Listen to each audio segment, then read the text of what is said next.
Na madrugada do dia 25 de abril, o movimento das Forças Armadas estabeleceu o controle da situação política em todo o país.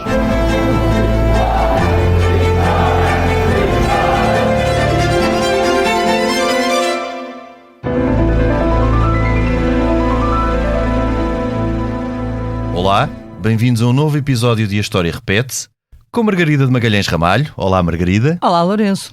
E comigo, Lourenço Pereira Coutinho. Hoje vamos falar sobre aquele que é considerado o último rei verdadeiramente querido pelos portugueses. Refiro-me a Dom Pedro V, que reinou efetivamente durante escassos 6 anos, entre 1855 e 1861, e passou à história justamente com o cognome de O Bem-Amado. Para falarmos deste rei e do seu enquadramento, voltámos a convidar a escritora Isabel Machado, a autora do livro Dom Pedro V, O Bem-Amado, que tem chancela da manuscrito. Olá, Isabel, bem-vinda novamente ao programa. Olá, Lourenço. Olá, Margarida. E muito obrigada. Gosto muito de estar aqui convosco. O gosto é nosso. Nosso. Obrigado. Olá, sou a Georgina Angélica. Eu sou a Paula Cardoso. Juntas criámos o Tal Podcast, um espaço de conversas reais, profundas e sem filtros. Todas as quintas-feiras damos a conhecer novas pessoas com ideias e trajetórias que inspiram mudança. Podem ouvir-nos em todas as plataformas de podcast E nos sites do Expresso e SIC Notícias. Antes de iniciarmos a conversa, espaço para algumas notas de enquadramento sobre Dom Pedro V. Dom Pedro de Alcântara de Bragança e Saxe-Coburgo nasceu em Lisboa em 1837, primogénito da rainha Dona Maria II e do seu marido, Dom Fernando de Saxe-Coburgo, o rei Dom Fernando II. Enquanto príncipe real, logo o herdeiro do trono, Dom Pedro V cresceu no conturbado ambiente político português da década de 1840, marcado pelo chamado cabralismo, por uma insurreição popular, a Maria da Fonte, e por uma guerra civil, a Patuleia. Por contraste, o seu ambiente familiar era acolhedor para os padrões da época. Dona Maria era uma mãe presente e atenta e, porventura por ter crescido longe da família próxima, dedicada à vida doméstica e ao marido. Por sua vez, Dom Fernando II, um homem culto, era mais dado a mundanidades que a sacrifícios. Também detestava a política e as atividades militares. Durante a sua longa vida em Portugal, procurou manter-se afastado dos deveres públicos e da política, o que nem sempre conseguiu, dada a instabilidade que o país viveu até à regeneração e, depois, após a morte de Dona Maria II, devido à necessidade de assegurar a regência. Com o nascimento dos seus muitos irmãos, o príncipe real Dom Pedro teve de crescer rapidamente. Com 10 anos, por exemplo, já era o mais velho de 7 irmãos. O seu caráter austero e a sua entrega aos estudos e deveres contrastavam com a leviandade da maioria dos seus próximos. Com o tempo, sobretudo depois da sua subida ao trono, em 1855, esta realidade acentuou o seu sentido crítico e dificultou a sua relação com os demais, sobretudo com os seus ministros. Dom Pedro V tornou-se rei em 1853, depois da morte precoce de sua mãe, ocorrida em consequência do parto do seu 11º filho. Este episódio marcou profundamente o novo rei, como certamente iremos falar. Dom Pedro V, que tinha então 16 anos, teria de esperar pelos 18 anos para assumir efetivamente o trono. Em 1854, partiu então no que se chamava uma viagem de instrução, neste caso pela Europa Ocidental. Acompanhava-o o seu irmão segundo, o infante Dom Luís, isto enquanto a regência era assegurada por seu pai, Dom Fernando II. Esta viagem seria marcante, não só pelo seu contacto com as casas reais europeias, sobretudo a britânica, como pela informação e exemplos que o rei trouxe dos países europeus mais desenvolvidos. Em 1856, Dom Pedro V subiu formalmente ao trono. Então, procurou aplicar as suas ideias, assentes no fomento de uma vida pública devotada ao bem comum e a criar condições para um exercício pleno da cidadania por todos os portugueses. Para tal, importava moralizar a prática política e fomentar o ensino e a cultura. Durante 6 anos, Dom Pedro V confrontou-se com a frustração de não conseguir pôr em prática as suas ideias. Teoricamente, o rei pretendia a realização plena do projeto liberal. O problema é que este, em termos práticos, era muito diferente dos modelos teóricos, pelo menos em Portugal. A sua classe política era inculta e o sistema era pouco representativo e tinha vícios, como, por exemplo, as chamadas fornadas de pares, que desvirtuaram a função da Câmara Alta e os equilíbrios da arquitetura política da Carta Constitucional. Dom Pedro V fez também uma leitura literal dos seus poderes constitucionais, assumindo-se como um verdadeiro chefe do Executivo. Assim, entrou muitas vezes em choque com os seus ministros, sobretudo com Fontes Pereira de Melo. O rei foi um espírito complexo, com grandes qualidades apreciadas nos reis contemporâneos, como, por exemplo, a entrega aos seus deveres públicos, a fiscalização da atividade política e atenção a todos os cidadãos, sobretudo os mais desfavorecidos, mas que à época não eram bem aceitos pela classe política. A complexidade da sua personalidade torna-no difícil de qualificar. Dom Pedro V tinha traços de personalidade que se podem qualificar de românticos, mas, na vida pública, era um adepto da escola positivista. Sendo o símbolo de uma dinastia liberal, não era grande adepto da prática parlamentar e dos debates políticos, que considerava pouco produtivos. No que esteve ao seu alcance, e, na altura, os reis constitucionais portugueses tinham poderes efetivos, procurou fomentar o desenvolvimento, a educação e a assistência no país. Na sua vida pessoal, Dom Pedro V foi uma personagem trágica tão ao gosto da época romântica. Casou-se em 1858 com Estefânia de Hohenzollern-Sigmaringen, uma princesa alemã que o rei via como um, entre aspas, anjo. A rainha morreu tragicamente, vítima de difteria, 14 meses depois do casamento, trauma de que o rei não recuperou. Por sua vez, Dom Pedro V morreu também precocemente aos 24 anos, vítima de febre tifoide. O mesmo aconteceu com os seus irmãos, os infantes Dom Fernando e Dom João, o que resultou numa tragédia familiar que comoveu os portugueses. A morte de Dom Pedro V terá sido mesmo a última manifestação de comoção popular por um rei de Portugal.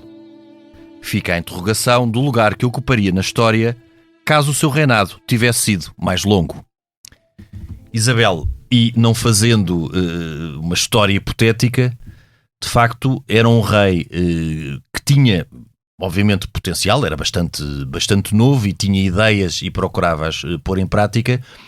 A grande dificuldade dele, quanto a mim, era a capacidade de estabelecer uma relação equilibrada com os ministros e inclusive com a prática política. Ou seja, não querendo dizer que o rei estava errado, era um bocadinho, isto também poderia eventualmente vir com o tempo, perceber o que era possível fazer. Muitas vezes nós não conseguimos aquilo que teoricamente idealizamos e temos que perceber o estado do país que temos e até onde se pode ir. Até onde se pode ir. E eu penso que uma das críticas que eu faço a Dom Pedro V é justamente essa. É que ele, ao olhar para a realidade, não conseguiu ser flexível, não nos princípios, mas na forma de os alcançar. Era muito novo também. Pronto, mas é bom não esquecer que ele era muito novo. É bom não esquecer, isso também é verdade, porque de alguma forma, eu concordo com o Lourenço. Acho que um dos dramas de Dom Pedro V, uma das suas tragédias para si próprio, sobretudo, era essa dificuldade de se libertar de si próprio. É como eu vejo. Ou seja, ele sofria intensamente, ele tinha um plano em todas as áreas e um plano profundo, ele pensava muito e sabia muito sobre todas as coisas. Não era um pessimista, ao contrário do que muitas vezes se pensa, ele era um nostálgico, era muito crítico de facto, mas ele acreditava e a frustração dele era sentir que Portugal era capaz se quisesse, ele dizia muitas vezes, aliás o lema dele, que ele diz a primeira vez que chega à Prússia e vê aquelas paradas militares e aquela ordem, ele diz trabalhar para lá chegar. Ele acreditava nisto, em todas as áreas era possível, depois naturalmente essencialmente, era confrontado com a realidade. Eu acho que ele não aspirava a uma perfeição, porque era, para mim, demasiado lúcido para isso, e tudo o que nós lemos que ele escreveu, e foi muita coisa, nos diz que a sua análise não era utópica, só que ele não conseguia libertar-se de si próprio e, portanto, ele queria obrigar as pessoas a trabalhar, queria obrigar as pessoas a ser sérias, queria obrigar as pessoas a terem o mesmo apego do que ele ao serviço público, e, portanto, ele exigia, aí sim, talvez uma coisa impossível, porque poucas pessoas, eu devo dizer, eu gosto muito de história, leio muito história, já escrevi alguns romances históricos e não conheço, nem na história de Portugal, nem na história da Europa, ninguém com as características de Dom Pedro V. Sim, ele foi singular, de facto. Absolutamente. No sentido em que ele deu tudo, ele sacrificou tudo, de forma absoluta, pelo exercício do poder, pela entrega a um povo e a um reino. E eu isso acho admirável. E a ideia de querer transformar este país numa coisa que estivesse à altura do resto da Europa. Era isso mesmo, era essa mesma a ânsia, porque é mesmo uma ânsia. É uma ânsia. No caso dele é uma aspiração, é uma ânsia, é uma doença quase, porque ele não se conforma, é uma obsessão, ele era obsessivo, seguramente. Ele não se conforma com as sucessivas falhas, e há falhas de facto inacreditáveis. E Isabel, e nós só podemos concordar com ele porque nós ainda hoje assistimos muitas vezes a isso. Infelizmente. Sim, sem dúvida, com Margarida. Um país tão pequenino, como é que não... Os vícios são de séculos. São de séculos. São de séculos. E ele, que sabia também muito história, ele apontava, ele sabia muito psicologia, isso é outra coisa engraçada. Isso não sabia. Imensamente. O que ele dizia de si próprio, porque nós temos a ideia que ele só criticava os outros.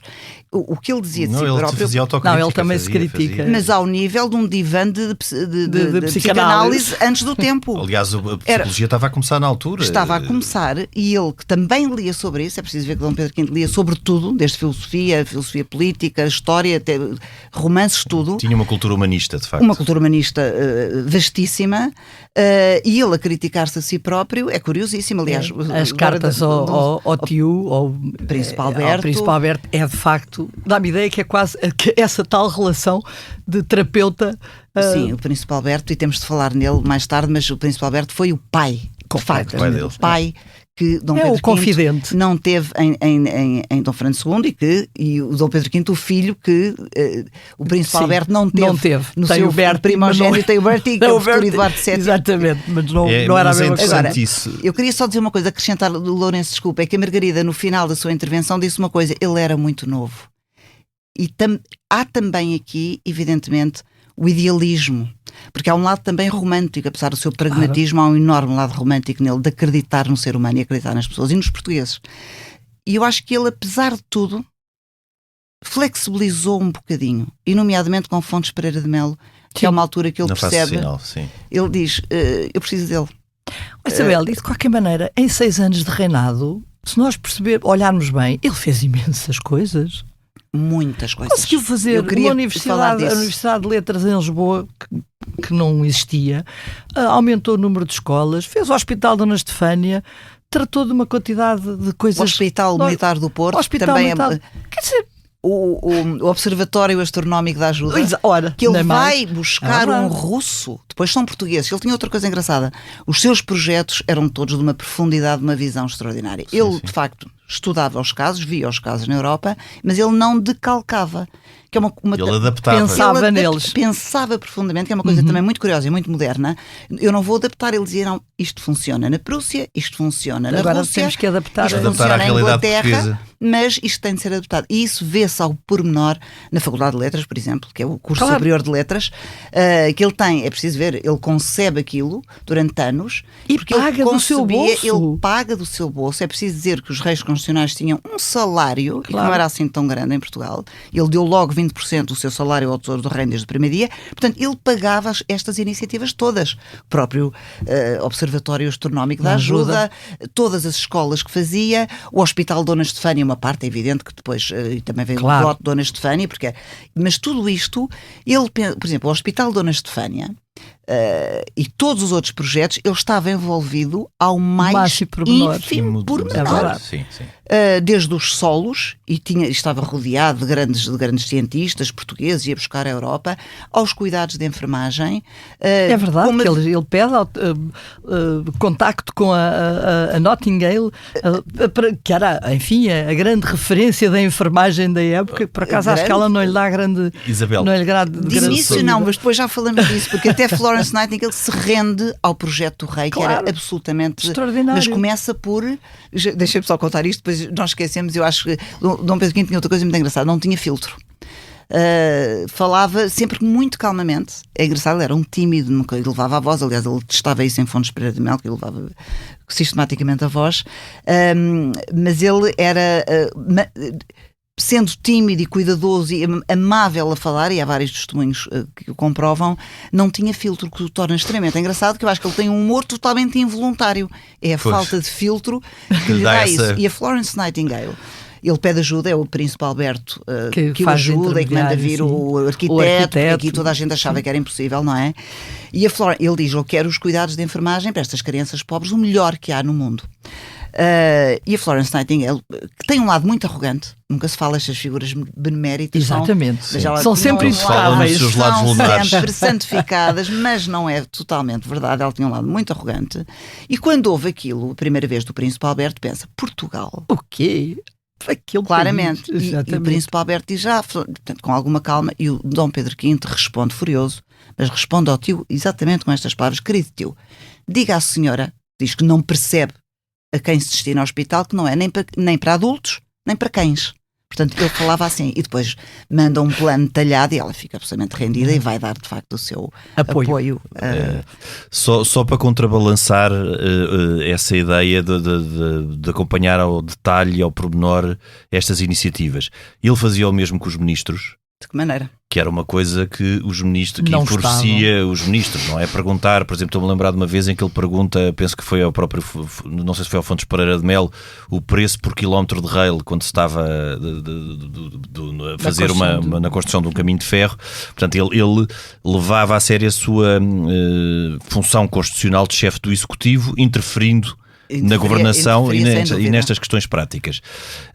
E isso, obviamente, que acabou por chocar com os seus ministros e com algumas figuras. Daí depois também a sua preferência que ele teve pelo Duque de Lolé, o chamado tio do rei, porque ele deixava Dom Pedro V interferir mais. E depois, Dom Pedro V era de facto complexo também neste aspecto. Dom Pedro V, não sendo um militarista, admirava a organização militar. Mas admirava a organização militar pela ordem. Ele não era um belicista. Quando eu digo militarista, ele não era um belicista de todo. Mas admirava a organização militar. E há aqui um outro aspecto também, só aqui para fazer alguns contrastes e alguns contrapontos, para mostrar até que ponto é que a personalidade dele era complexa. Quando falamos numa certa soberba que ele de facto tinha, ele também não era um narcisista. Pelo contrário, porque um narcisista não é autocrítico. Exatamente. E ele era profundamente autocrítico. Ele não só criticava os outros, como era devastadoramente crítico para com ele. Por isso é que ele se obrigava àquele tipo de sacrifícios. Exatamente. Sacrifícios absolutamente escusados. O que eu acho que desumanos, quase. E desumanos. Quase para se penitenciar. Eram quase para se penitenciar.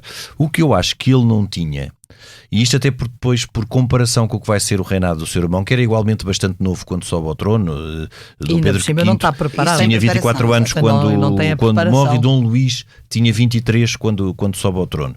Era que Dom Luís era profundamente pragmático, ou seja, ele não tinha, e não entrando aqui no que foi o reinado depois de Dom Luís, ele não teve grandes ilusões no referente à forma como o sistema funcionava. Ele quando sobe ao trono, em 1861, pensa: este é o sistema que temos e dentro deste sistema eu pragmaticamente vou procurar fazer o melhor possível. E Dom Pedro V, genuinamente, e ainda bem, tinha a ideia de mudar um sistema, mas isto era uma mudança estruturalmente tão profunda que demoraria anos, e ele tinha impaciência, uma certa impaciência. Tinha.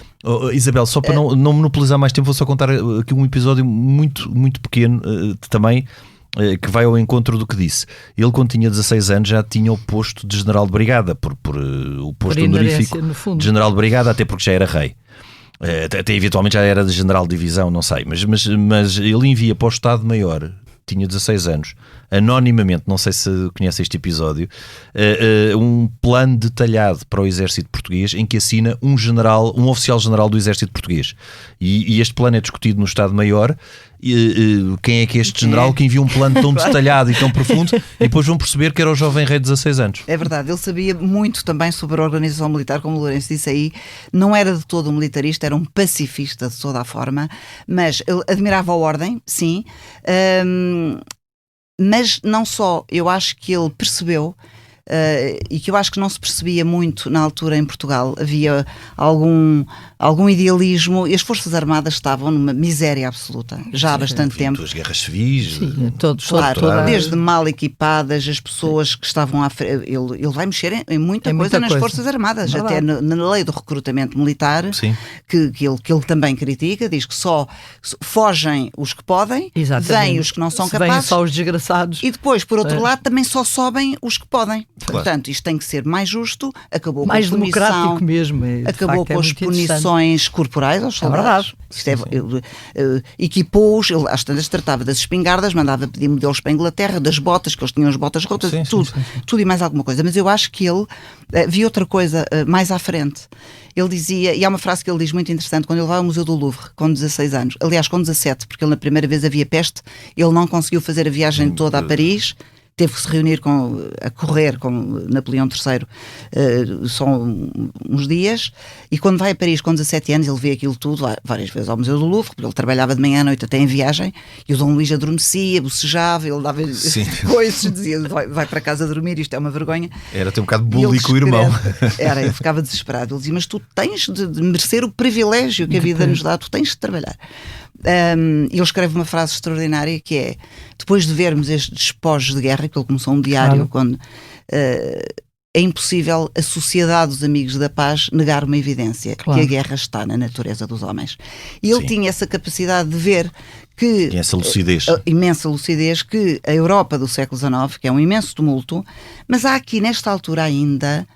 Apesar da Prússia já estar a crescer e já Napoleão III de França fazer tremer já muita gente, mas ainda havia algum otimismo que vinha ainda da derrota de Napoleão, ainda havia algum idealismo e acreditava-se que não haverá outro Napoleão na Europa. É sempre aquela coisa que os seres humanos gostam de acreditar que a paz dura, não é? Certeza.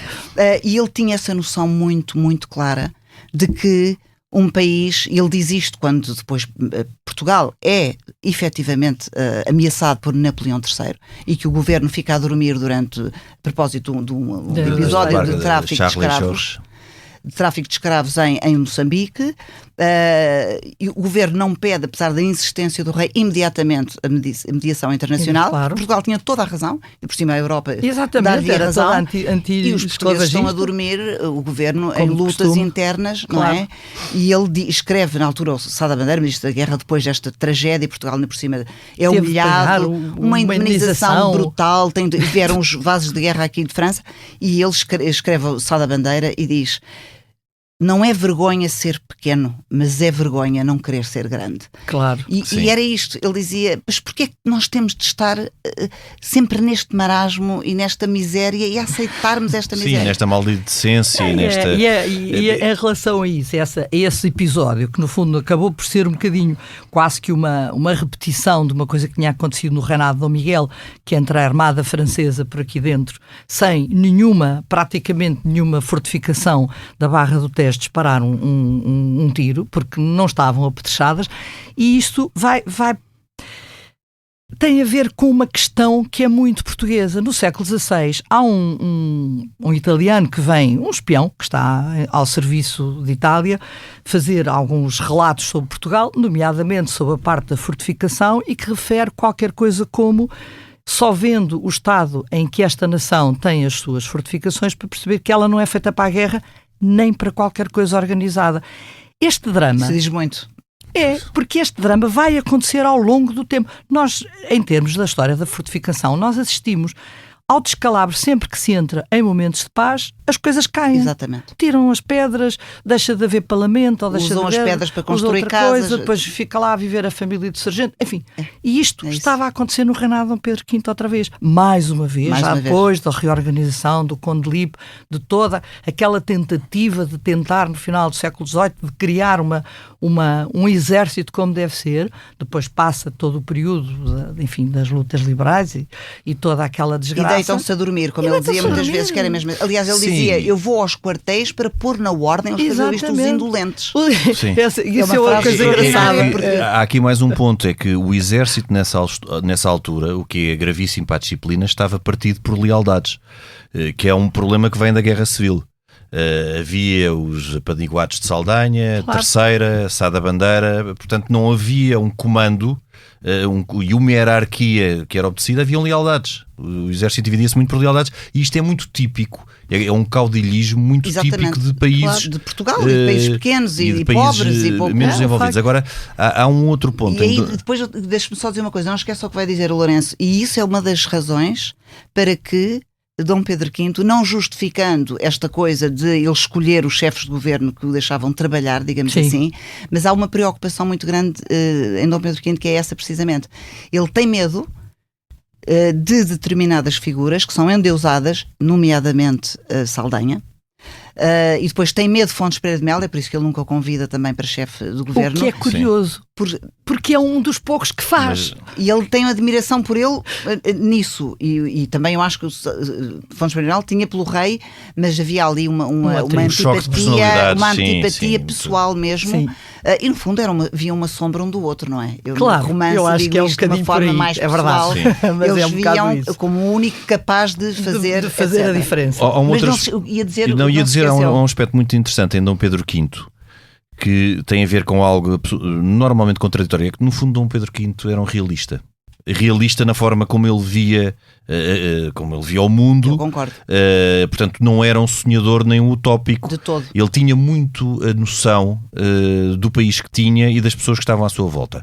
O que acontece normalmente é que a maioria dos realistas acabam por ser conformistas, ou seja, a realidade é esta, eu não a vou conseguir modificar, portanto eu vou ficar no meu canto. E ele era quase... Não sabemos, não é? Pois, mas ele era quase uma contradição, porque era um realista que queria fazer. Assim, a realidade é esta, mas mesmo assim eu vou combater. Ele não baixava os braços. Não baixava os braços. É por isso que ele não é um pessimista. O pessimista desiste. O pessimista desiste. A maioria dos pessimistas são realistas. Sim. Alguns não serão. Pronto, isto já entra aqui noutro campo. Mas é difícil uma pessoa perceber o que é a realidade, perceber os imensos obstáculos que tem que ultrapassar para conseguir levar avante as suas ideias e mesmo assim insistir. O que nesse aspecto é um mérito dele. Estou-lhe a dar todo o mérito. E eu acho que aí também joga a favor dele o facto de ele ser novo. Porque ainda acredita que é capaz de mudar. Sim. Se bem que ele, várias coisas... Se calhar tivesse 50 e tal anos ou 70, se calhar grande já incógnita que exatamente. Remonta à pergunta inicial do Lourenço, não é? O que é que poderia ter sido? Até onde é que poderia ter ido? Até onde Será é que poderia ter ido? Será que o deixavam? Enfim, eu acho que talvez o que eu acho que talvez pudesse ter acontecido é que a monarquia a ter terminado, talvez não tivesse terminado, ou talvez até nem tivesse terminado, não sabemos, ou não tivesse terminado desta forma, porque há ali uma descrença a partir do reinado de Dom Luís de certa altura. Porque Dom Luís, é verdade, é um perfeito, entre aspas, rei constitucional ali nos primeiros 10 anos, não quer interferir mas quer ser um bom árbitro, mas depois eu acho que nem sempre é pelas melhores razões, porque Dom Luís também não se queria maçar. Eu acho que ele se empenha imensamente, até porque não está à espera de ser rei. Ele não tinha aptidão para a função, procurou cumpri-la o melhor possível. Ele tentou cumpri-la. Tenho muita simpatia pessoal por Dom Luís, mas não era Dom Pedro V. E eu acho que Dom Luís tinha um lado festivo e um lado, enfim, mais leve, não queria usar a palavra preguiçoso, que estou a usar a palavra de Dom Pedro V, mas mais indolente, mais Bragança dos prazeres da vida. Embora depois de Dom Carlos, mesmo com eventuais prazeres da vida que lhe são sempre atribuídos, é um dos reis que tenta de facto voltar a modificar. Dom Carlos está muito na linha de Dom Pedro V, de um rei tenta interventivo. Mudar o mesmo, só que já é um rei interventivo, mas já não, já tem a República, um partido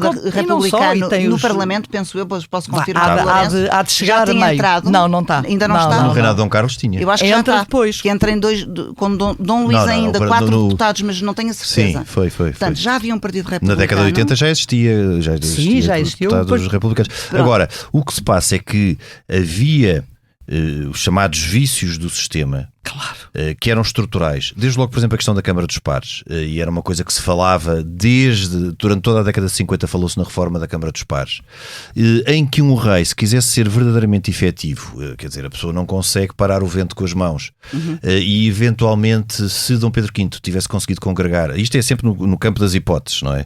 Congregar algumas boas vontades e influir numa revisão constitucional, na altura chamava-se um ato adicional, que reformasse, por exemplo, o sistema político, seria um bom passo. Agora, muitas vezes a pessoa... Ele tinha sonho, mas isso dificilmente ele conseguiria concretizar, porque depois a sua incapacidade de gerar e de congregar boas vontades à sua volta era diminuída. O problema dele depois era esse. Há pessoas que têm a capacidade de fazer, há outras que têm a capacidade de congregar e de por consenso levar as pessoas a aderir. Ele não conseguia fazer tudo sozinho, apesar do poder que o rei tinha.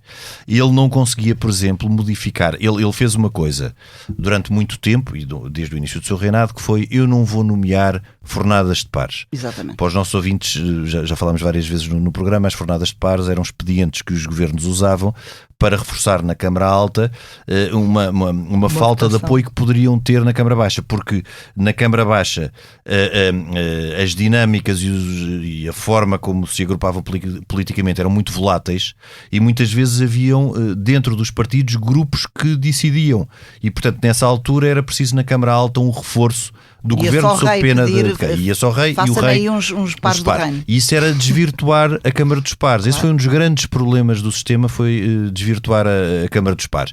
E Dom Pedro V disse durante muito tempo que não iria nomear fornadas de pares. Para o fim do seu reinado, ele nomeou uma fornada de pares, porque viu que não tinha qualquer outra hipótese, não havia alternativa.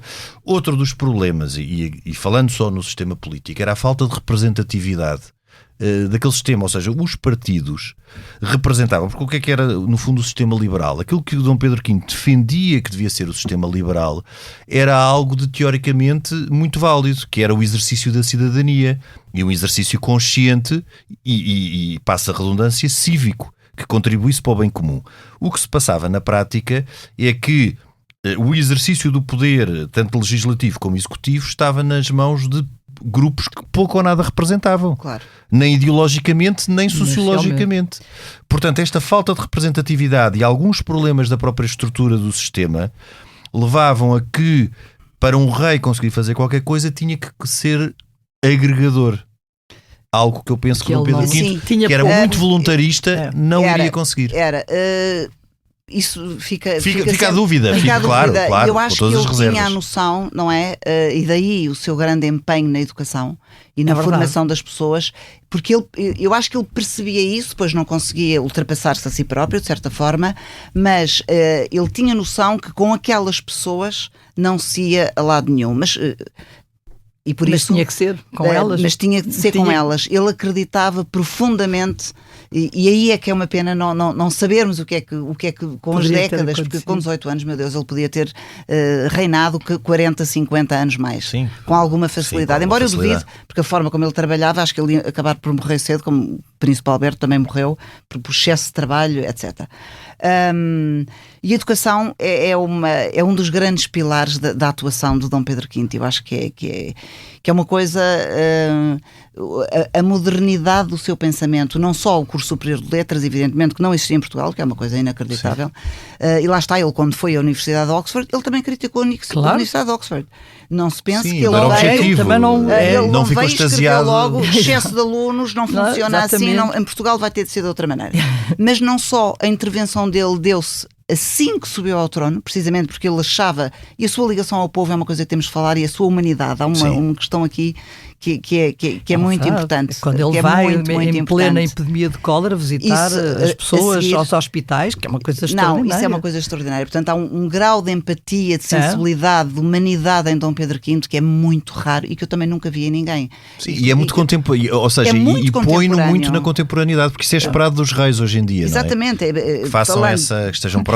Falando das epidemias, e já agora, não houve tragédia que não acontecesse nesses curtos, 6 anos tem nada. não, Até um terremoto de grau 7 É verdade. em Setúbal, que não se fala, que destruiu imensa coisa, por acaso morreu E muito que pouca sentiu gente. em Lisboa, mas que destruiu bastante. Destruiu Setúbal e até a Basílica da Estrela, zonas da Baixa, que supostamente já tinham construção pombalina, portanto há ali uma série de até isso ele teve de enfrentar, fomes, e as duas epidemias que a Margarida está a falar, é um caso, aliás, toda a Europa, é preciso dizer uma coisa, Dom Pedro V era admirado na Europa toda, e a Rainha Vitória, que conheceu, privou claro. e se escrevia com todos os líderes europeus durante 64 anos, ela morreu convicta que foi o espírito mais iluminado e a pessoa mais nobre que conheceu em toda a vida.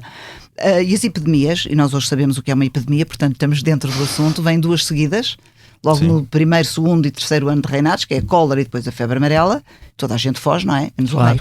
E o rei não só fica no Palácio das Necessidades, porque ele aí, como sai, ele diz, eu sou um soldado. Claro. Se eu sirvo para alguma coisa é para estar ao lado do povo. E não eram palavras, ele ia mesmo, ia aos hospitais, ia consolar, dava remédios. Sim, e põe os seus ministros de cabeça perdida. Tudo a explicar. Ele por cima não tem descendência, portanto... Sim, ele era uma pessoa verdadeiramente abnegada. Ele dava os remédios à boca, alimentava-os e as pessoas de facto acreditavam. E depois não só, ia conter o pânico para a rua. Claro. Nós também temos noção do pânico que há. Portanto, ele pegava no cavalo, ia para alguns bairros, porque não havia hospitais para toda a gente, estava tudo a abarrotar, não é?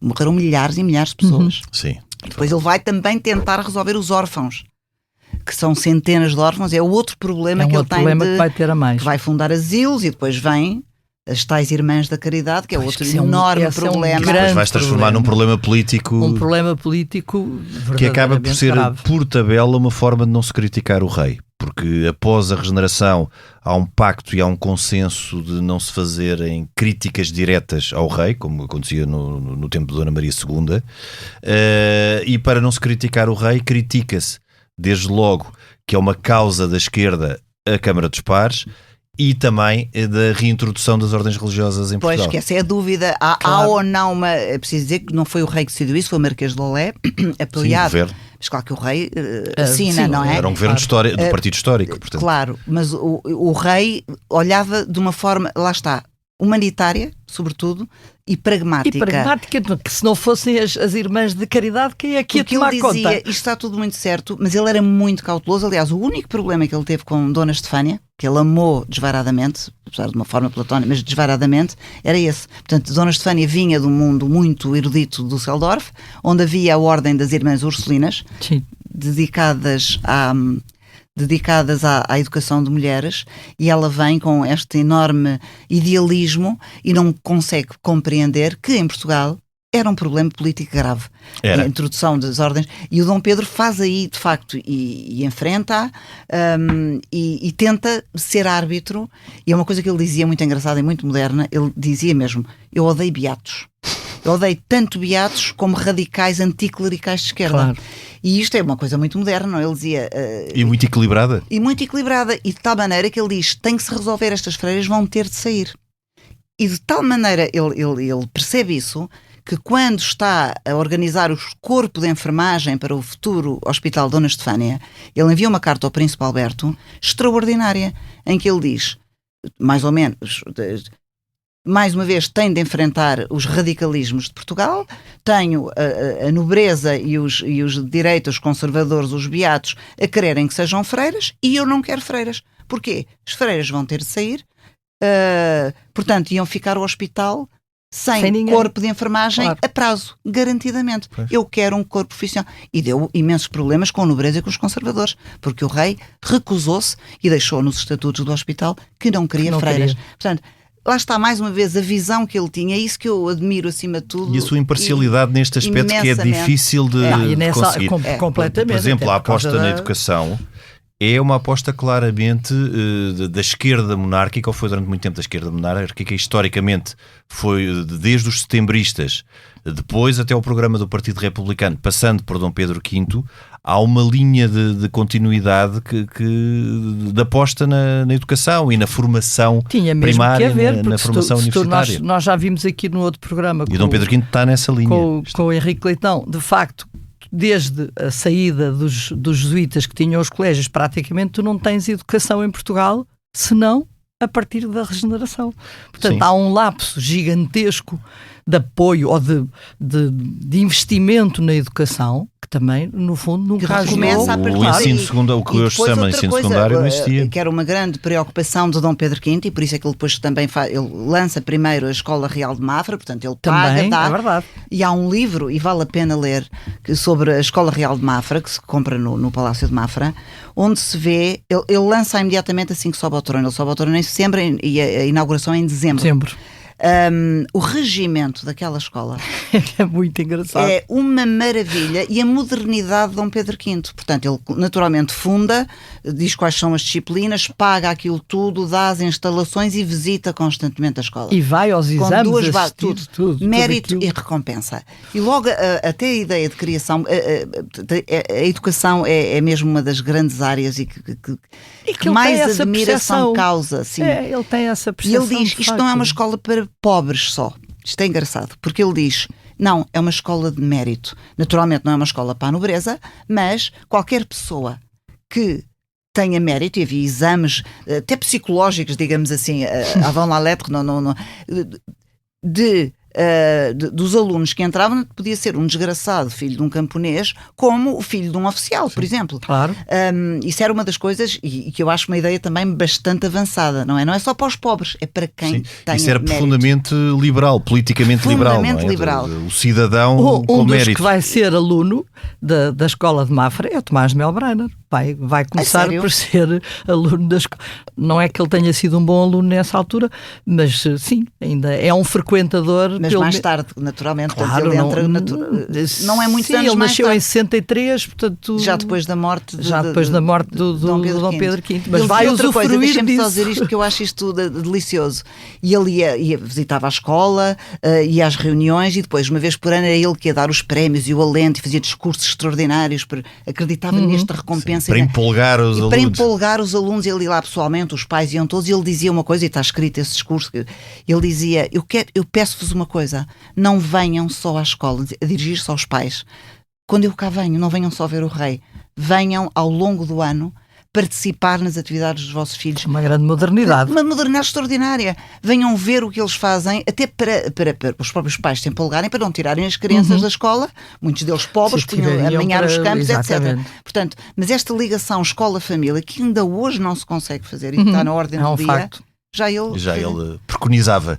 Isabel, o tempo está a voar e precisamos de falar de duas relações essenciais na vida de Dom Pedro V. Já falámos dos pais e a forma como ele se relacionava com os pais e o diferente que os pais eram, Dom Fernando II e Dona Maria II. Também podemos abordar esse campo, mas depois há outras duas personagens que já mencionámos. O Príncipe Alberto, consorte da Rainha Vitória, e a sua mulher, a Rainha Dona Estefânia, que ele também concebe como um anjo na terra, e com a qual teve um casamento romanticamente intenso, naquilo que era o romantismo da época. As almas gêmeas. Que eram uma espécie de almas gêmeas, mais almas gêmeas do que marido e mulher, não é? É um facto. Portanto, eu propunha aqui agora, depois de falarmos um bocadinho na vida pública de Dom Pedro V e até na sua forma como ele concebia o papel de rei, nos centrássemos nestas personagens fundamentais da sua vida. Primeiro, os pais, Dona Maria II e Dom Fernando, e depois vamos ao Príncipe Alberto e à Rainha Dona Estefânia. Sim, começamos pelos pais. Eu acho que Dom Pedro V tinha adoração pela mãe, Dona Maria II, e admiração cega pelo pai durante a infância. Dona Maria II é que ficou para a história como educadora, mais até pela sua forma quase burguesa, como passeava com os filhos, Era mesmo fazia uma forma crochê muito ou burguesa, tricô, no Claro. passeio público, no Jardim da Estrela, dava-lhes papa em público, etc. Mas o grande obreiro da educação académica brilhante é Dom Fernando II. Claro. O seu pai, que é um príncipe alemão, que vem dos salões de Viena, meio húngaro também, da família Saxe-Coburgo, Mas que cultíssimo. lhes vai levando para a serra para conhecer as plantas e fazer os Outra herbários, coisa que o Dom que é Pedro uma coisa V sabia, absolutamente a hipótese era de extraordinária, botânica, e claro. por via, Pela parte científica do que vem do pai. que vem tudo do seu pai. Agora, esta infância acaba depressa, e esta ideia idealizada que ele tem, este conceito idealizado que ele tem da mãe, nunca a perde. porque ele romantiza muito a ideia da mãe, os políticos é que eram maus, apesar da mãe ter contribuído e de que maneira. Também. Sim, a mãe também era muito contrastante com ele, porque era uma personalidade mas quando quase campestre quando assim. ele tinha 16 anos, é um grande desgosto, ele fica sempre idealizando a mãe, e o Saldanha que era mau, ou Costa Cabral, enfim, a mãe nunca era responsável. Claro. Eu penso que ele desculpabilizava a mãe de alguma forma. O seu pai, a partir da morte de Dona Maria II, eu acho que há um declínio na apreciação de Dom Pedro V em relação ao seu pai.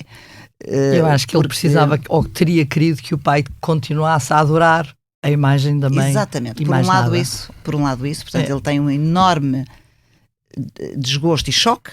Sim. Quando percebe que o pai não deixa ter um lado leviano, e ele nunca aceita esse lado do pai, que sai, que vai à noite e que tem mulheres e que ele não... Aliás, dele e de outras pessoas da corte. Portanto, ele tem um choque com isso. Dom Fernando II não era um puritano de todo. Ele queria que Dom Pedro era. Dom Pedro V era um puritano. Ele queria que o pai fosse um viúvo. E Dom Fernando não tinha feito para ser um viúvo. Não tinha. Dom Fernando II era uma figura extraordinária, de facto, que deu muito a Portugal e sofreu muito aqui, mas tinha um lado de uma enorme frivolidade que eu me admirei e que aprendi na pesquisa para este livro, e que roçava, para não dizer que era mesmo, a frieza com os filhos a partir da morte de Dona Maria II. Ele de facto desliga-se dos filhos, assim que Dom Pedro V faz uma regência boa, porque ele tinha muito equilibrado, até porque ele se dava muito bem socialmente com os políticos, e também ajudava aquela bonomia, claro, de não Dom causou Fernando, qualquer entropia. O medo era a instabilidade, como é óbvio. Instabilidade, sim. Portanto, corre tudo muito bem, e assim que o filho sobe ao trono, ele desliga. Assim que o filho sobe ao trono com 18 anos, ele a precisar do pai, pensando, vou ter agora o apoio do meu pai, e Dom Fernando II abala para Marrocos, é viagem do romântico, do exotismo, e ele horrorizado, diz, mas quando estava a haver uma tremenda crise, gavides cheias, já havia pessoas de chuços e foices na rua a relembrar os piores tempos de Maria II, e ele vai-se embora, e há fotografias extraordinárias de Dom Fernando II vestido de marroquino, feliz da vida. Ele era muito engraçado, um lado mas lá está, uma enorme frieza que depois se vai ver ao longo da vida de Dom Pedro V, que ele não quer saber. E no entanto, quando Dom Pedro V morre, as cartas que ele escreve ao primo são absolutamente tocantes, porque ele a certa altura refere, a morte do Pedro é de facto, ele diz que tem um grande desgosto com a morte dos outros filhos, mas que o Pedro era o único com quem eu conseguia conversar de coisas sem ser banalidades. E isso percebe-se que também, apesar das diferenças do feitio, há uma admiração. Há uma admiração profunda. Ele acha que o filho não precisa dele. Acredito que sim, que ele também pensasse isso. Ele é tão independente, ele é tão autónomo, não precisa de mim para nada. De mim. Pronto, podemos ver assim, por um lado, mas nessa carta também ao há primo, uma grande dose também de deixar andar e laissez-faire. Acho que há muito disso, porque nessa carta ao primo, eu penso que é a mesma, Maria Antónia Lopes, a biografia do rei, excelente biografia, não foi. Eu já não sei onde é que quando eu a fiz. Pronto, então não foi essa, mas há numa das, porque eles escreviam-se intensamente, todos era como hoje se telefona, e ele escreve um grande desgosto, tudo isso, deve ser outra carta, e 3 parágrafos à frente ele já está a falar de uma festa qualquer, uma coisa absolutamente chocante, que a própria Maria Antónia Lopes refere isso. Portanto, havia admiração sim, mas ele desliga-se daquele filho, e aí entra o Príncipe Alberto, que era primo direito de Dona Maria II, da Rainha Vitória e de Dom Fernando II. Eles eram os 3 primos direitos. Muitas vezes disse que é só o Dom Fernando II primo do Príncipe Alberto, mas não, a Rainha Vitória eram todos filhos de 3 irmãos. Sim. E ele chega à Inglaterra com 16 anos e descobre, ele fica absolutamente rendido àquele homem que vai ser um pai e vai ser o primeiro conselheiro político de Dom Pedro V, sem dúvida nenhuma. A quem ele diz tudo, não o segue de uma forma cega. Aliás, quando há uma carta que o Príncipe Alberto com o Marquês de Lolé, ele diz mesmo assim, o Príncipe Alberto tratava-o por tu.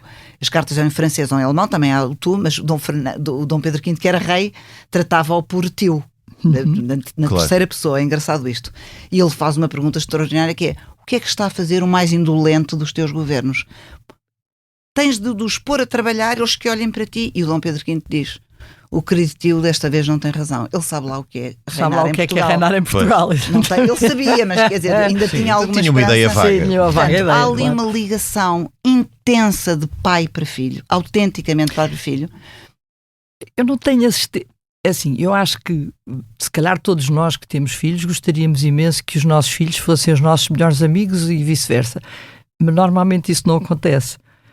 Normalmente nós, enquanto filhos, escolhemos sempre até ou um tio, ou uma tia, ou amigos mais velhos que nos serviam de guia, não necessariamente os pais. Eu acho que as referências não estão exatamente na família, porque é mais difícil ter essas referências com pessoas que nos estão afetivamente mais próximas.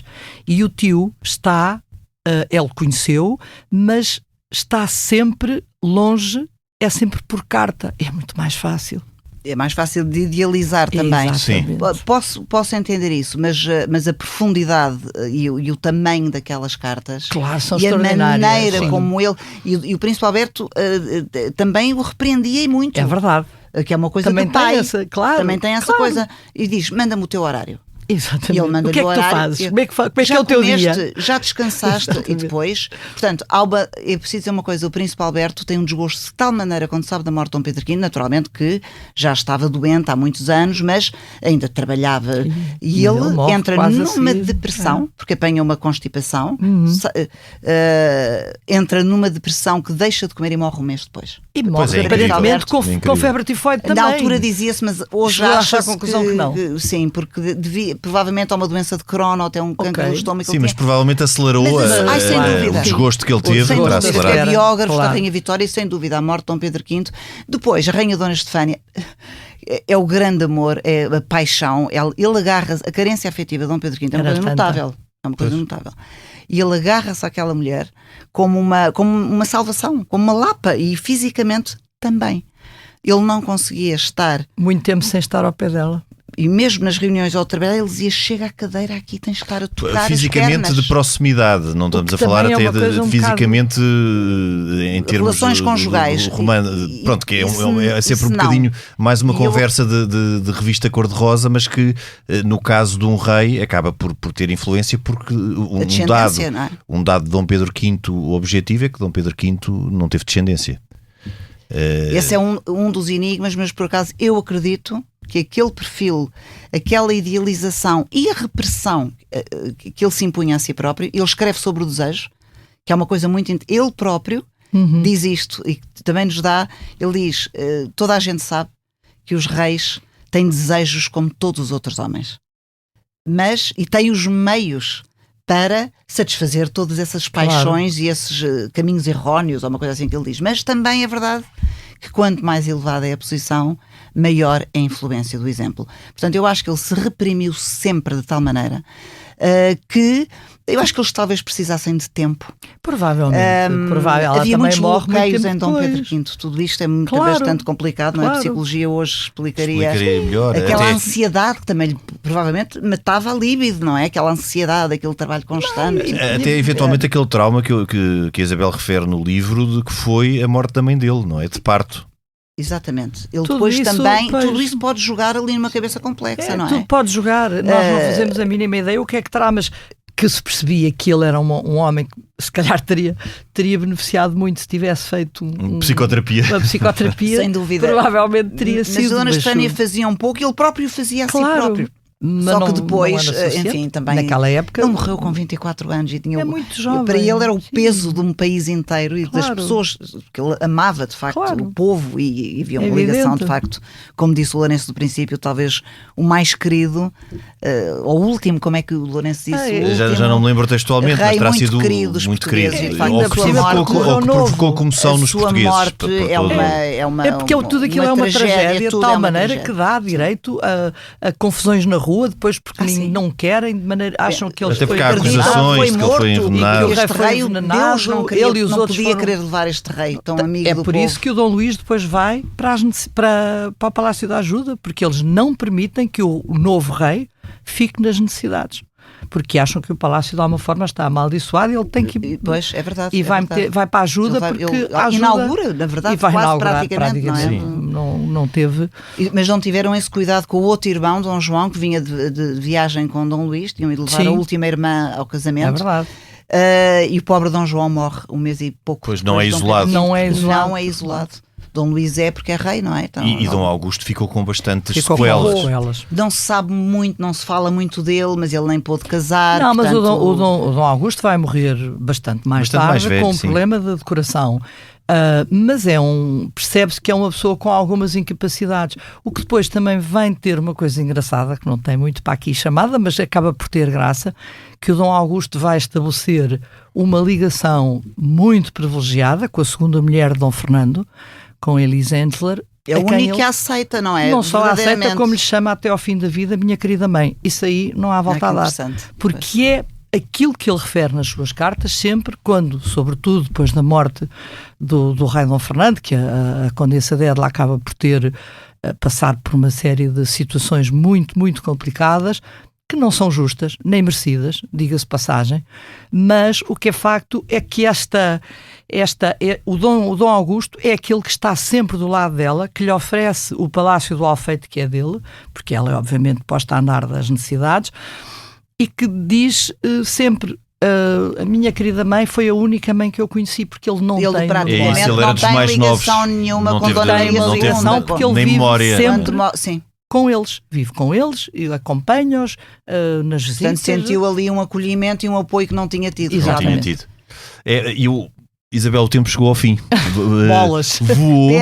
Há sempre Bolas. tanto, não é? Há sempre muito para dizer, mas numa ideia final em relação a este rei, que eu sei que a Isabel admira bastante, e é bom que Admiro nós, em e relação. com paixão, é um misto, portanto é racional e é emocional. É também. racional e Tem emocional. uma ligação Claro. emocional E nós também. podemos ter esta ligação com as figuras históricas, Claro. não é? A história também é isto, porque a história, mais uma vez, é importante sublinhar que é feita de seres humanos, Claro. portanto nós podemos, E os não seres deixe humanos. de fazer caricaturas de Dom Pedro V no Claro. romance, porque também acho que é uma figura que pede caricaturas, não é? Claro. De certa Sim, forma. sim, Mas, porque tudo que sai de um ponto de equilíbrio é caricaturável, Claro, não é? isso mesmo. Só que está num ponto de equilíbrio perfeito, o que não existe, nenhum de nós está num ponto de equilíbrio perfeito, portanto todos nós temos coisas caricaturáveis, e Dom Pedro V também tinha, sobretudo quando assume estas responsabilidades muito cedo e num país em tanta convulsão como o que ele recebeu, porque verdadeiramente o sistema liberal em Portugal foi um processo muito complexo que estabiliza a partir de 1851, mas,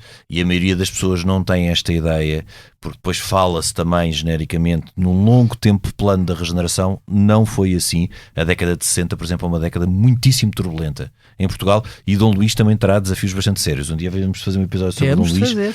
que é um rei que eu também acho muito interessante, da forma como, completamente diferente do irmão, geriu os Uma desafios que situação teve durante a semelhante, década de 60. Mas assim, numa análise final sobre este rei, que Isabel emocionalmente e racionalmente admira, o que é que lhe ficava de fundamental, os traços fundamentais desta personalidade e deste homem e do que ele legou? Eu acho que há um legado físico, de facto, que é a Faculdade de Letras, o Hospital Dona Estefânia e várias outras coisas, o Observatório da Ajuda, mas fica a ideia, para mim, de que os portugueses são capazes, se quiserem. E eu acho que é essa... Mensagem de esperança, no fundo. Sim, e de dor ao mesmo tempo. Porque eu acho que nós continuamos a achar que não somos capazes.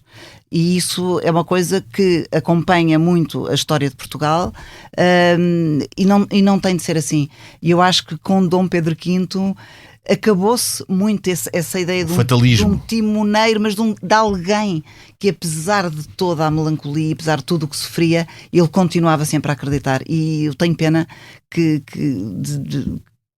não haja, ou que nunca mais tenha havido, não sei, acho que é uma pessoa muito para dizer a especial. verdade, acho que tem havido, ao longo da história, tem havido pessoas que calhar não estão em lugares-chave e que são absolutamente excepcionais, senão também já não existia país, diga-se passagem. O drama muitas vezes é nas fias em que as coisas se baralham e nas burocracias e nos interesses que vão gerando. É uma questão Porque cultural. há coisas que são absolutamente extraordinárias, de pessoas que praticamente anónimas. Claro que sim, sou uma grande admiradora do país. Nos museus, que estão nos arquivos, mas que estão noutras coisas e que vão fazendo coisas absolutamente extraordinárias. E contra tudo e contra todos, muitas vezes, não é? E sobretudo a partir do regime liberal. Antes não, porque um poder absoluto concentrado do rei era mais fácil de impor reformas, como fez, por exemplo, o Marquês de Pombal com o apoio de Dom José. Num país em que o poder está dividido e em que se tem que tender a um equilíbrio, é mais fácil reformar por consensos do que por uma imposição, mesmo que seja por uma boa causa. E é isso que eu acho que Dom Pedro V, durante os 6 anos em que foi rei, não conseguiu apreender na totalidade, e que ficará sempre a interrogação. Sempre, é isso se que é o mais possível interessante, não é? Fica a interrogação e fica uma ideia de esperança de que todos precisamos. Eu acho que é muito isso. Eu acho que sim, eu também comungo dessa ideia. O fatalismo português é algo que a mim também não me diz nada. Eu acho que nós temos circunstâncias de facto evidentes. Uma delas é a nossa posição geográfica, que para um lado ou para o outro pode ser central, se olharmos para todo o espaço atlântico, e obviamente periférica se olharmos só para o conjunto europeu. Há condições que são o que são, não é? A nossa localização geográfica é uma delas. Outras são questões conjunturais ou circunstanciais que podem sempre ser modificadas. E um fatalismo, eu também não comungo dessa não faz ideia. Falta. Nem do derrotismo crónico português, que também não acho que temos muitas coisas boas. Também acho. E Dom Pedro V teria sido um bom exemplo caso depois tivesse conseguido equilibrar o seu voluntarismo com alguma sensatez. Isabel, muito obrigado, foi um gosto tê-la no programa. Margarida, nós até para a semana. Até para a semana. Nós voltamos na próxima semana, noutro tempo e noutro espaço. Este episódio conta com a gravação e sonoplastia de Tomás Delfim, capa de Tiago Pereira Santos, coordenação de Joana Beleza e direção de João Vieira Pereira. Eu sou o Lourenço Pereira Coutinho. Este é o podcast A História Repete-se. Voltamos na próxima semana, mas até lá, siga-nos nas apps de podcasts e nas redes sociais do Expresso. Se tiver sugestões ou ideias que queira partilhar com a equipa de podcasts, envie um e-mail para podcasts@empresa.pt.